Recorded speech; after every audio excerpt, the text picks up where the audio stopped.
Hey there, and welcome back to the Awe Shift podcast. I'm your host, Anthony Trucks, and today our guest is Jamie Bronstein. Now, me and Jamie had a actually very deep and really cool conversation about manifesting love.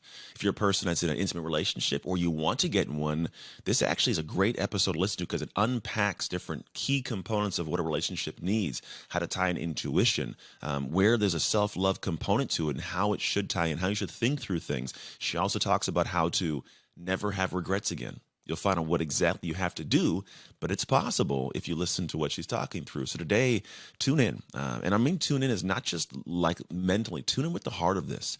I share some personal things. She shares some personal things that are examples in real time of what it's like to navigate this kind of journey of manifesting the greatest life that you can have and, at times, the greatest love. Because at the end of the day, we're all seeking love. Because that's what we're here for, to love and be loved. Now, if you've enjoyed this episode or the episodes we give, you wonder why it all comes out how it does, because my brain is dialed. I use something called Magic Mind. It's a beautiful tool that allows me to get the clear mind and clear thoughts that I need to be able to focus and show up for you the way that I do. I know that there's a lot of people in the world that are trying to find new ways and new targeted ways to help the brain be better, and I found that Magic Mind is a great asset, a great structural tool for me. And it's simply, you can get it. It's a little green bottle of juice, and they do some great things with it. But go to magicmind.co/shift or go to magicmind.co and use the code AWESHIFT to get a discount. And then you can actually grab it, put it into your life, and go from there. So without further ado, let's get into the episode.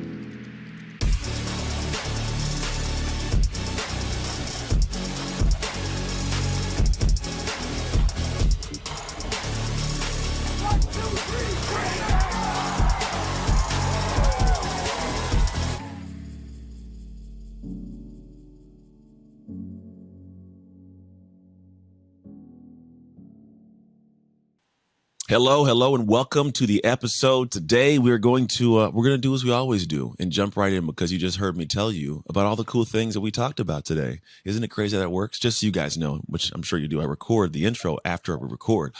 Magic, right? So let's hop in. Jamie Bronstein, how are you today? I'm doing well. How are you? I'm doing very well. I was telling you before, I got a haircut, so I feel good. I still got to shave my face, and I got a massage after this. Not that any of it matters to you, but I feel good. And you have a book that came out today. We're going to dig into in a little bit. But I always start the podcast with a simple question, and then I stop talking, and I let you talk a lot more. Say I'm walking around town. I sit down at a coffee shop. There's this beautiful woman sitting next to me. It's you. I don't know you. You don't know me. And for some reason, you find yourself compelled to talk to me. In your opinion, why should I listen to you? Love this. I feel that you should listen to me because I have a lot of value to offer and I can change your life. Ooh. And I can expand on that. If you want to know how and why I can change your life, I'd be happy to tell you. Oh, well, we're going to figure that out today because that's what I'm thinking here today about. So my answer is I can change your life. Boom. I like that because I think we all have people in life that I always see my life as like this. My wife doesn't like this, but I go to public places and I talk to people. She says, why are you talking to people? And I go, because there's amazing stories in lives passing us by all day long. And I want to grab one and see if it can somehow help me fast track or learn something more. So you obviously are in a relationship realm. It's kind of what you talk about. And I'm assuming change your life means something in that direction. But I know that that's not the starting point for all of us. So can you take me to where you navigated your own funky relationship stuff to get to the point where you now feel comfortable telling and teaching people about it? Absolutely. So, I've been a practicing psychotherapist, a relationship therapist for 20 years. So I have my professional experience. Yeah. I also have the fact that I didn't meet my husband until I was 34 years old. Oh, really? So I have a lot of being in the field, as I call it, dating experience. So Yeah. I had to go through trial and error until I met my husband. But also I've been on a spiritual journey. So I have a certificate in spiritual psychology in addition to my master's degree. So putting all of this together, my own experience, my experience hearing my clients' stories and just practicing, I feel that, and also especially the spiritual stuff, which is really life-changing, it all culminated together so that I know that I have it within me I have things, little nuggets to offer people that can really be life-changing. That's usually it, right? Because we all have, I think it's cool is not only of your experience, but the experience of many people get to live, we'll call it vicariously through and their hardships and headaches and amazingness too. So it does lend to you shortcutting a lot of process and paths. What stood out to me just now is you have a degree and a certificate. And it's interesting is most people who practice, we'll call it like Western medicine, don't also get a certificate in Eastern medicine, right? So how did you feel comfortable? Or like, how do you drive into that realm of going, look, I got this degree dialed in psychology and I'm going to get certified in spiritual. How do those two mesh for you well? So what's so interesting is that as all the education that I had, I have my undergraduate degree in psychology, and then I have my master's in social work. I'm LCSW, licensed clinical Interesting. social worker, Oh, and then cool. I got 3,000 hours until I was even a licensed clinical social worker, and did Mm, clinical work for years. And then all of a sudden, I discovered spirituality. mm, And I actually thought that I was going to start a school or start some kind of movement of meshing psychology and spirituality as I went mm. along on my spiritual journey. And then I found something called the University of Santa Monica, which is a spiritual psychology program. Okay. So couldn't quite invent it. It was already invented. Gotcha. But I was so drawn to it because I had been taking all these classes, and I was so drawn to spirituality because pretty much the reason is because spirituality helps you not suffer Mhm. anymore. It helps you learn how to rise above and to see life through such a different lens of perception. And so Mm. I've always been so intrigued by it. And then I actually got to learn more about it. And I did a 3-year program Oh, wow. in it. So that, to answer your question, it was, when I was born, did I know I was going to do this path? No. But am Yeah. I so grateful because it's enhanced my life and my clients' lives? Yes. Yeah. That's beautiful. Because I think there's something cool when you start to learn about a part that most people don't learn about. I didn't know they had a spiritual psychology thing. Usually it's not something you mix together. So it's kind of cool. And then obviously, like if you're watching this on the video, people, the background of her, area she's in right now says love. It's a big neon sign. I got an A and she has love. And with that, I want to lean into this conversation about love because we could bounce around it all day long, but I get why I should listen to you. I get that you got some experience here. But I do find that it's a good trajectory to go down because love it's a spiritual thing, in my opinion, right? It's just my humble opinion. It's one of those things where you say, describe love, and people go, oh, yeah, there's no description for it. So to lean into that side of it's beautiful. In your opinion, how would you frame up love? What would you call it, describe it? How would that come out of you? What's coming forward is it's a feeling first and foremost, Mhm. it's a feeling, and it's an intuition. It's a knowing. When Mhm. you, and I've made, and side note, I'm making a documentary about couples that have it, let's say, and to Mm. show that it exists. Yeah. And until you've experienced it, people settle. So I try to inspire people to not ever settle because when I say it, true love, it sounds cheesy, but true, authentic, deep, Mhm. connected, romantic, your soulmate, your Yeah, birthright to have this kind of love does exist. And I agree. until you experience it, it's hard to explain, but the only way to explain it is it's a feeling and a knowing. And Mm. it feels like home. And it sounds a little cheesy once again, but it feels like not necessarily that you've known this person in a different lifetime because not everybody believes in that stuff, but it's a familiarity, but not a like a boring comfort familiarity, like Yeah. an outer worldly, this person and you just can't get enough of them. I get it. I say I get it because you're describing how I would borderline describe my marriage. Like I have something really cool that doesn't make sense to other people. I think that some people look at what we have and they think, nah, there's no way that exists. They can't be that dialed in and that happy. And there's something to that. And I think we had to go through crazy to get there, but it is a feeling. It is a home. It is something where I protect that. Like there's no worry in our relationship about adultery, or doing anything, stepping out because there's such a connected fear of like losing what this is. And it's that close and that dialed. So I get that. Now I know that's not something everybody experiences. Like you said, people don't always have that. I didn't have it until I lost it. Right. And then built it again. So in your realm of what you do, you mentioned intuition, you mentioned these things, and your book's called Manifesting Love. The manifestation is a creation. It's a spiritual space, intuition. How does all this stuff come together?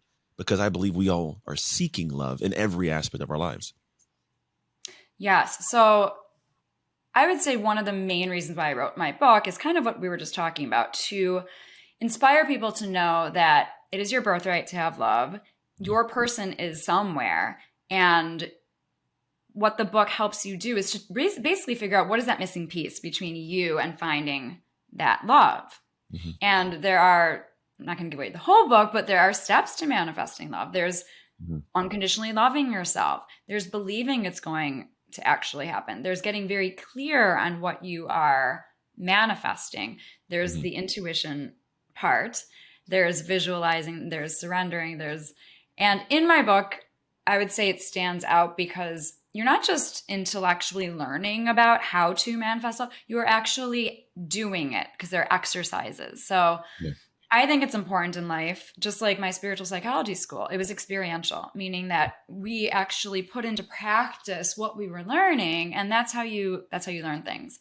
So that's my book in a nutshell. We're gonna dig in deeper too, because I Let's want to do I want to clarify the manifestation piece. Because I think it. that so first off, love we're going to talk about in this framing or container. We're talking about intimate love, right? I think that just so we're putting that down. It's not like the love from a parent or a sibling, right? And then I think there's something to this manifestation conversation that I think people go, oh, I don't want to manifest. I just manifestation because there are going to be those people that think that. But I want you to talk to the aspect of, in my opinion, maybe you don't agree, but I think we're always manifesting. And if you aren't manifesting love, you're manifesting something, and you may not like that thing you're manifesting. So when you bring that word manifestation out, right, what does it mean in your terms, and how is it showing up in people's lives currently?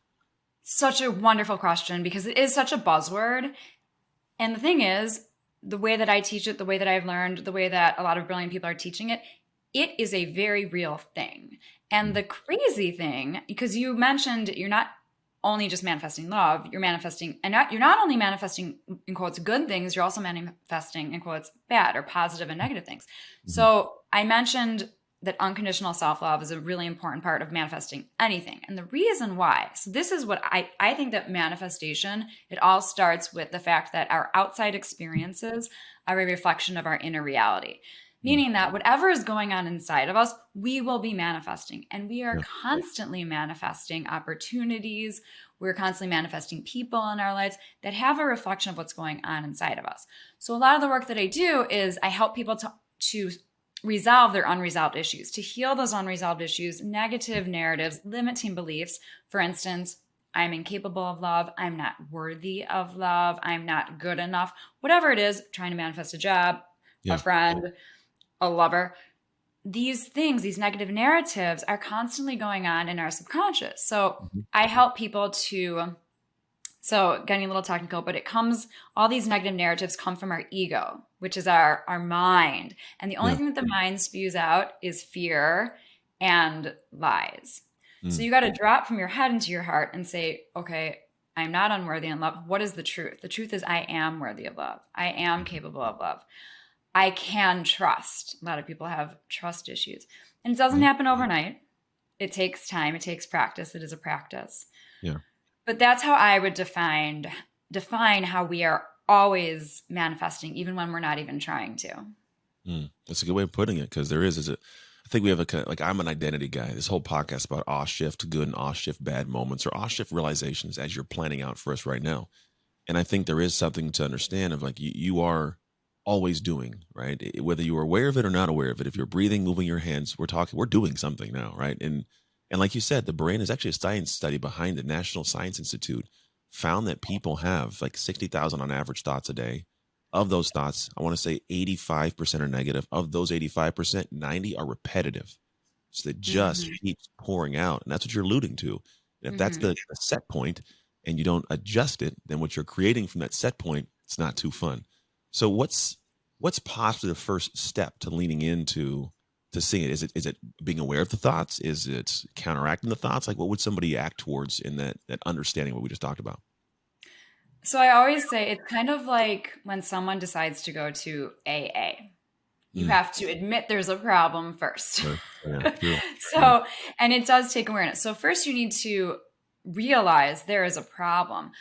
And then you start getting aware of these thoughts. And when these thoughts come in, I'm not a big fan of people say, I want to be fearless and I don't want to have any fear and I don't want to have any negative thoughts. That's not reality because we are human.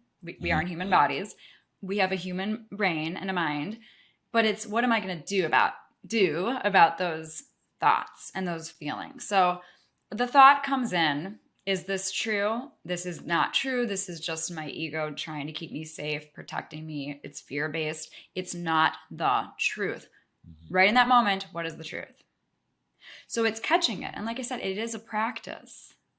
And it really, this is one of the most life-changing parts, because once you start realizing how much negativity is in your mind, and then how it is actually creating your life, that's the incentive to change it. I would agree. Into more positive thoughts. Yeah, especially if you don't like your life or what's going on in it, that may be a good way to push. And I always believe that in the beginning, all things are difficult and they're hard to do, and it takes mental energy, but eventually it starts to feel just as easy to think positive as it does negative because you've conditioned yourself in that direction. And so I know that there's a process and a flow to it all, but I do know people typically have, we'll call it proof, that they can use and go, I'm unlovable because look at all these relationships have failed, or I was cheated on, or there's some kind of trauma that took place in some manner with high, big, because Gabby Bernstein calls it big T or little t, right? These things take place. And so from that, how does somebody go and face this part of their life that goes, you're telling me I'm lovable and I should be loved, Jamie, but I look at these examples I have of the opposite. Yes. Well, I always say that life happens for us, not to us. And if you look at things like that in that way, then you know that everything that happens in life is an opportunity for growing and learning and getting closer to ourselves. There's learning in everything. And so if you look at it first, okay, life happens for me. Why did this happen? What is my soul seeking for me to learn from this? And then you take it to the next step of, okay, what am I going to do about it? Am I going to stay? You have a choice. Always have a choice. Am I going to stay in victim mode? And side note, the universe gives us what we focus on. So if we're focused on I'm identifying as a victim, you are going to, the universe will validate that and keep on bringing experiences and people into your life that will validate that you're a victim. Or you can make a choice. I'm going to do this work. And it is not easy. Like you're saying, it's hard at the beginning and then it becomes easier. The reason why it's so hard is because it's so much, it's like it's almost like you get comfortable feeling sad and upset. Yeah. And to break through and say, I actually want to be free from myself. I want to be free from my past. That takes so much work because people want to hold on to resentment. They want to hold on to anger. They want to hold on to life isn't fair. And I think it would be a very interesting study if we asked a random set of 100 people. Everybody, I feel like, would say, my life is unfair. Not everybody, a certain amount, let's say. Yeah, large. A lot of people. My life. So if everybody thinks that their life is unfair, and that's the common denominator, then that has to mean that life happens for us. That some people have challenges in their romantic relationships. Some people have challenges in their familial relationships, in their friendship relationships, in their career. Nobody's life is perfect, but it's what are you going to do about it? Yeah, I think the people like you are, they're addicted to the struggle. There's actually, I talked to somebody, it was a great conversation on the podcast, and I can't remember her name. I'm sorry, I'm forgetting her name, but she was breaking down how a lot of people, in fact, don't realize this, but sometimes the morning is the best and worst time for all the negative thoughts to start scrolling into your brain because you start thinking about, oh, is this day going to be good? I'm not going to get this done. She says, and what happens, your brain starts to release cortisol, and your brain actually starts to like the thing it's getting a lot of. It gets addicted to that. And then what happens is now you start the day, and if you don't break that intentionally, the brain goes off in that direction. And like you said, it likes that. And then on top of that, a lot of people, there's this addiction to the struggle because it means that if I can accept that it's a truth that it's just unfair, then I can't do anything to fix it. So I'm not going to expel any energy. And that's a big thing.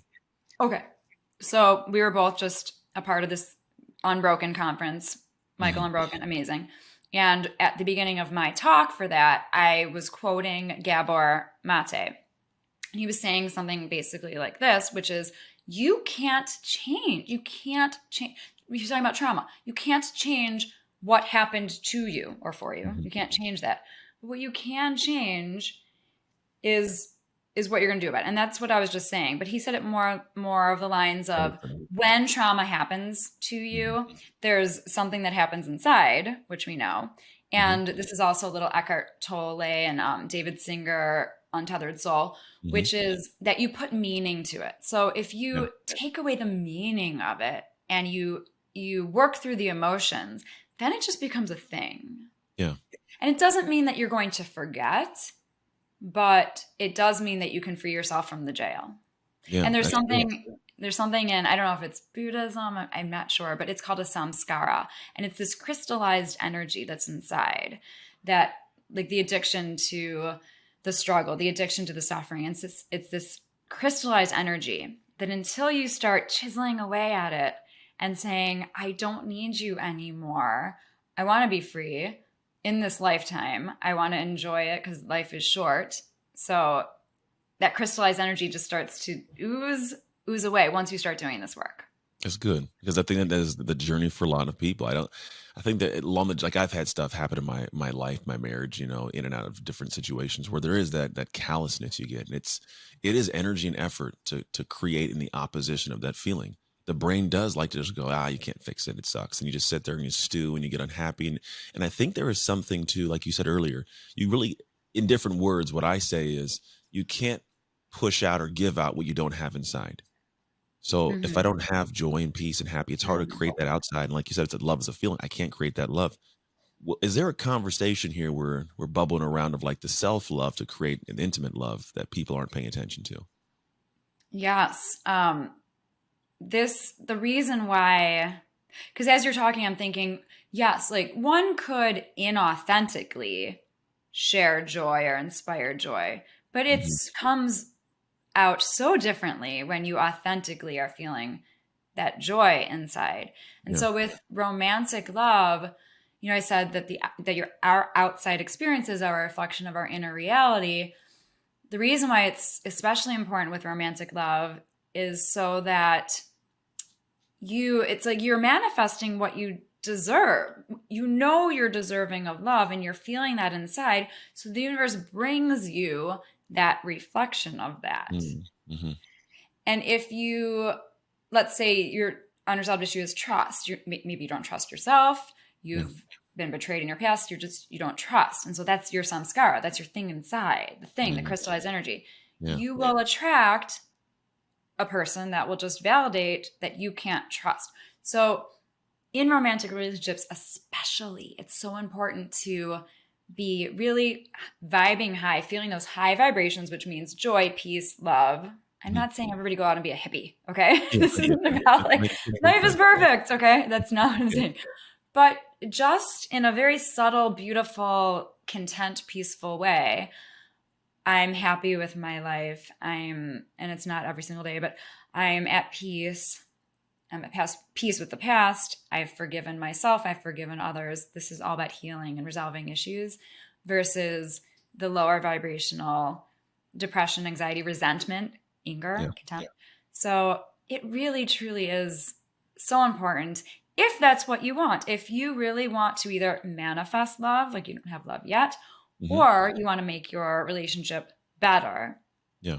really do that work to be, I call it self-full, not selfish, but Mm. self-full. You are Yeah. full inside so that you can give. And that goes back to your question. So that Yeah, your I cup agree. runneth over so you can give. I like it. As that's the truth. My marriage now, one of the greatest joys that I think is floating around is the fact that she does what she does to make her happy. I do what I do to make me happy, and it doesn't detract from what she's got going on. So we both come together happy, and so because of that, there's not this. I got enough happy for me, and then she comes and it's, can you do this for me? Can you be with me? Can you be here? Hold me? Do like there's extra being pulled on. It's like for a while you get drained doing that, and like I think you said is like that person who has this crystallized of I can't trust, not going to work. They're operating in a manner that then eventually, maybe in the long term, creates that moment where the guy goes, I can't deal with this, and he walks away, and now she has proof to solidify the crystallized image she started with in the first place. So is this the journey we're taking? Am I in the right Oh, the right you pocket? are so on track, man. I already All told you right. that you need to be in my show and I can't wait to interview you. I'll count me in. I'm happy to. Now, this is all stuff where we're talking from I don't want to say absolutes in a sense. We're talking from structure, but I know there's a part of you that leads into the flow of like, I think because you can't grab love, like, it's not holdable in a hand. It's like water and it flows. There's a sense of control our minds can have, and I think you tie to something called this intuition, right? How do you utilize your intuition to feel this, or how can somebody go with that? We'll call it gut intuition. This, whatever it is that's poking them, and sometimes they don't listen to it and keep creating craziness. When if they just listen to it, they could go, "Oh, there's the path." So I'm going to make a statement, a blanket statement, and I truly Okay. believe this. When you are in touch with your intuition, and I'll explain what my definition of it is, All right. you will never have one more regret in your life. Interesting. All right. And if you do, I will give you $5,000. I'm just, okay. All right. So Sounds good. here's the thing. Intuition is the most important part of life. Intuition to me is being in your integrity. It's being connected with yourself. Hmm. People think, oh, woo woo, intuition. And yes, am I an intuitive? Yes. Hmm. However, and we're all born with an intuition, but on just a very simple level, everybody can work on strengthening their intuitive muscle. And Hmm. what that means, so like I said, it's connected with yourself. And when you're manifesting love, we'll go there and then we'll go into the relationship. When you're Yeah. manifesting love, you want to be trusting yourself. You want to be trusting that first feeling that you have, that gut. Hmm. And a lot of times it is a physical feeling. Some people feel it, they get the chills. Some people feel it in their belly. It's Hmm. that gut. If it's not a hell yes, it's a hell no. So it's Yeah. that gut intuition feeling. Hmm. And you need to go with that. Now, sometimes you don't get it on, let's say, the first date, but let's say there's a red flag and then you don't listen to the red flag or follow the red flag. Hmm. Those are no's, no's, no's. Yeah. The yeses are, this feels amazing. I've never felt this before. I feel at home. Those are yeses.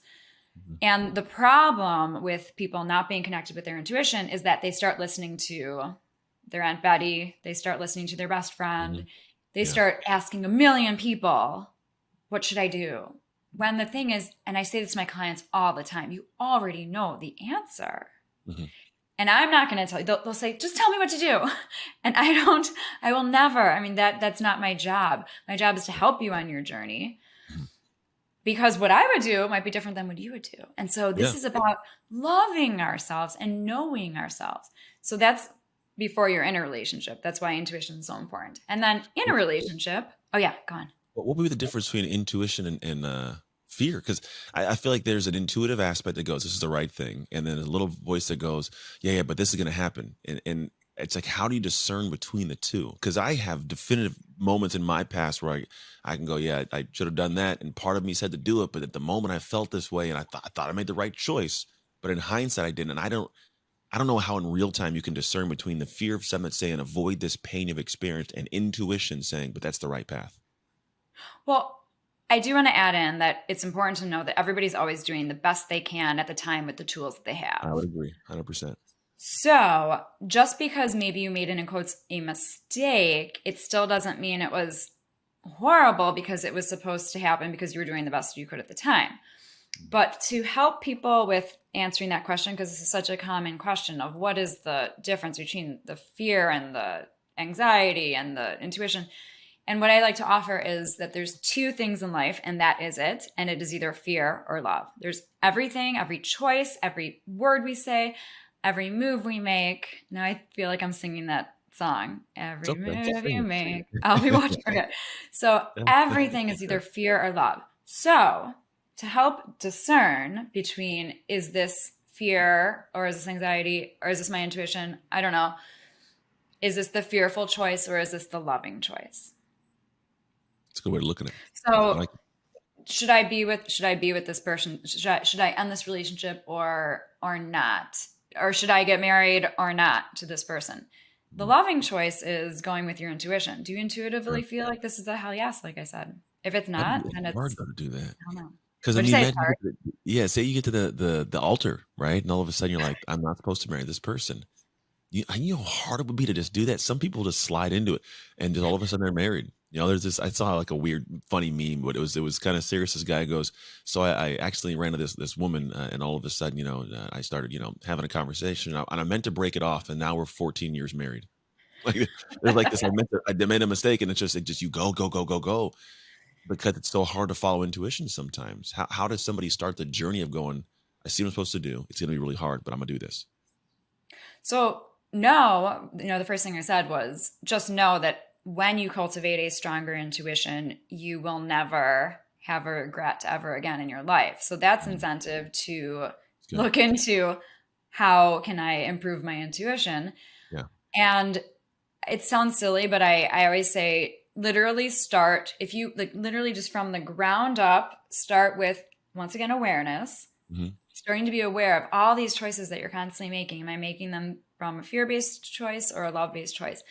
And even you're at a restaurant, you never need to ask the waiter or waitress what they recommend. You Yeah, always know what you're in the mood for. So I say I do. start at a Yeah. restaurant, start practicing your intuition, make it fun. Start Mhm. practicing anywhere. Or if you're dating, start honing in on how am I feeling? Is this a Yeah. yes or a no? I already know the answer. I don't need to go on 12 more dates with this person. In a Yeah. Yeah. relationship, this is kind of out of my integrity. So I'm going to Mhm. voice that and I'm going to Yeah. say no. Mm. That's good. So then let's take that direction, go into the relationship because we were kind of stepping that way and I paused and brought us back to the individual. So can we step into that relationship around with the intuition? Like that's pretty much what you just said. There's situations where you're in a relationship and you go, oh, no, no, no, no. And then you sit and hold and you bite your tongue and explodes later on, or you have resentment for yourself for not speaking up. How do we kind of introduce intuition to the relationship? So in a relationship, it's really important to know the difference between a compromise and a sacrifice. A Mm. compromise, great. Do it all day, every day. A sacrifice is when you are out of your intuition, when you're out of your integrity, sorry. Okay. So when you do something that does not feel aligned with your morals or values, this just does not feel right or comfortable. That's the relationship you don't want to be in, or you just need to work on this with whoever you're with and verbalize it. So in a relationship, your intuition is you just know. You know. And if it's happening a lot, where it's a lot of no's or a lot of fear or a lot of this doesn't feel right, then I would say life is short and that's probably not your person. Mm. And my I feel brain like goes, my brain's spinning because I go, I get that. I know what you're saying, but like my wife pisses me off all the time, but I love her to death. So where do you navigate understanding? Because I oh, get it. I think as you're talking through it, I feel it, and I want someone who hasn't felt this or understand this to go when this moment occurs. They go, oh, that's what they were talking about. Because there is a moment where, and here's what I think it is. I think my wife may do things that bother me, but because of our connection, my intuition goes, she doesn't mean what meaning I'm placing upon it, the untethered soul concept. I know the base and root of her heart and knowledge me. So when she's saying this, she's not saying it the way that I'm framing it, which would be like a person on the internet randomly said it. I feel like that is kind of where people got to grasp, like, hey, what's the heart of the human speaking to you? And are you intuiting it properly from that manner? well, I love you said exactly what I always say, which is the how you know the difference is that when you have this strong connection, this beautiful, strong foundation, this bond, then it's different than a relationship that really is on shaky ground, that doesn't have a strong foundation, Mhm. that if these two people never saw each other again, it wouldn't matter. That's Yeah. the difference between a meant to be connected relationship. And I love that your example because it is so true that when you really truly care about somebody, you care about their happiness. Sometimes things that bother you end up being funny, or you can have a sense of humor out of lightheartedness. And that's Mhm. also the difference versus getting triggered, unresolved issue, and Yeah. feeling like this person hates you or you hate this person. I mean, that those are not good things for a relationship. No, they're not good things. No, and I think sometimes there are conversations people have to have, where they feel or they understand. There's moments in time. So my wife and we have a really good balance of each other because we understand each other this deep in. And so what I've known is like over the years, I want to spout off and say things, but I've learned that there are certain things where this isn't the moment to say that thing because it'll just create more of a confrontation that's going to escalate to points of not talking for a week. And so this isn't the moment for that. But my heart of hearts knows that she doesn't mean what she's doing right now, or that there's something, just may have something going on. And I've known enough to go, okay, she's battling something. This is the expression of it inside. Let me pause. And I'll pull back in the middle of like what feels like an attack on me, and I'll pause and I'll just, all right, Yeah. a day later, 2 days later. I'll have a calmer conversation. I'll come to find, well, I had this thing going on at work and I didn't want to tell you about it. My mom and I, there's something else feeding that. And so for me, there is a moment where my intuition from knowing and feeling how she's approaching the situation right now goes, something's going on that I'm not aware of. And so I got to process this different than I would if it was just regular Christina, and it's usually not. And so that learning is something I say that to go, is there some way that we can, are we always sharpening our intuition? Is it a muscle we're building over time in some of these manners? It absolutely is. And as long as you check in with your heart in any situation, and you whatever you're going to verbalize, you say from your heart, it makes such a difference. Like for instance, in my marriage, my husband he was upset about something the other night, and I just peacefully said, well, this is where I was coming from, and I'm sorry if you interpreted it this way. I did not mean to. It's a long story. We were in the same house FaceTiming. Mm, Okay. He yeah, was downstairs, I was upstairs. yeah, And I hung up. I pressed the end button because I thought the conversation was over, and he thought I yeah, hung up on him. And I said, I thought we were complete. I said, and then we talked about it, and now we can laugh. I said, okay, from now on, and we talked about it. I said, from now on, when we're yeah, done with the conversation, let's say, are you complete? Are you complete? And we laughed yeah, at it. yeah. Okay, let's hang up. But That's he good. was, his unresolved issue felt for whatever reason that I was hanging up on him. Was I in the middle of doing a lot of work and I was really busy and I was ready to move on to get back to my work? Yes, but Mhm. there was no anger. We were just done with I thought we were done with the conversation. I get it. So we did it with love. And then the Yeah. next day, like he slept. And the next day, he on his own just came to me and he said, I'm sorry for reacting like that. But the greatest part about that was that neither of us got, I mean, I'm not a yeller. I'm not an explosive person. Neither is he. Yeah. But that's also what helps people. If both people, like it sounds like you and your wife, like if you can both stay calm and nobody gets elevated, Yeah. then it will dissipate and you can process it and talk about Mhm. it. You find the truth of it. I like you guys. You sound kind of like how we function at this point in time now too. It's a journey to get there, isn't it? Oh man. It But takes this time. it's And I see a double date in our future. yeah, yeah, yeah. My wife's the same way. Her and her mom have this thing where they'll just hang up on each other in the middle of the conversation. And she's been doing this for years. She talks to her mom every single day. And I love her mom, so it's totally cool. But she will sometimes forget she's talking to me and then I'll blip. And in the beginning, I used to get pissed because I think there was this men disrespect. It's disrespectful to hang up. Yeah. And so when I feel disrespect, I feel a lack of love. And so I would place this positioning of her meaning towards it of I'm gonna disrespect you intentionally. I'm gonna do this. And so when she do it, I go, all right. So now I know, like when she does it, I'm like, hey, love, I'm not your mom, remember? Ah, yeah, I'm sorry. But we can do that as opposed to me freaking out because then I say something because I'm hurt because what we do hurt people hurt people. I hurt and Mm-hmm, I poke mm-hmm, and she pokes back and then it's all up and down when mm-hmm. it could have been this thing where I just go, oh wait, she just forgot for a second that I'm not her mom and that's okay. So these little nuances over time do refine the conversation and communication. Yes, yeah, absolutely. And speaking from your heart, rising above, having compassion, like you said, for the other person that I Yeah, do all the time as well. And also not reacting in the moment when you find yourself kind of getting a little hyped up, yeah, to yeah. pause. Pausing Mhm. is wonderful. It's a good one. I feel like the pause helps. There's something in that little Oh, window of time where your emotion, I don't want to say it goes away, but it decreases enough for your logic to kick back in, your logic brain. I heard one time, yeah. and I'm not sure if it's right, but when emotions high, intelligence gets low. So I'm like, I'm all spun up and I'm not thinking. Yes. And so the calming, breathing, I go back, I can give it a different meaning and then go, okay, maybe it was this. And you have a conversation, you find out what it is differently. Now, we've been spinning around a lot of topics and everything. And I do want to circle back to the conversation of manifesting love. I know there's some key components to doing that.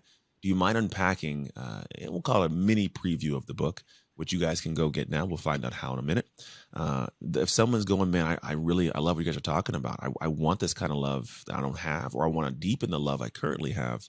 How do we go through the understanding of like what that looks like and where does the book come in as a great tool for understanding it deeper? So the reason why this book is different from other and quote like woo woo manifesting books is because manifesting is not about just wishing for something Hmm. and hoping that they'll show up at your doorstep. Yeah. Not at all. It takes some active work. So for instance, we'll just go through some steps. It's unconditionally loving yourself. It's getting clear on what you're looking for and then putting it out there. It is believing it's going to happen. It's actually visualizing it's happening. It's living as if it's happening.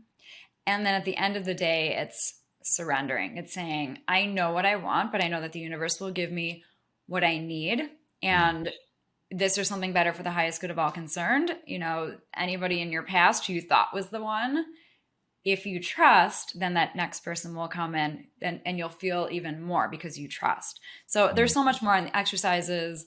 Like I have something called an ideal scene, which is that visualizing, living as if it's happening and writing on a piece of paper as if it's happening now. I'm loving life with my husband who sees me and loves me for everything that I am. I'm so grateful he's in my life.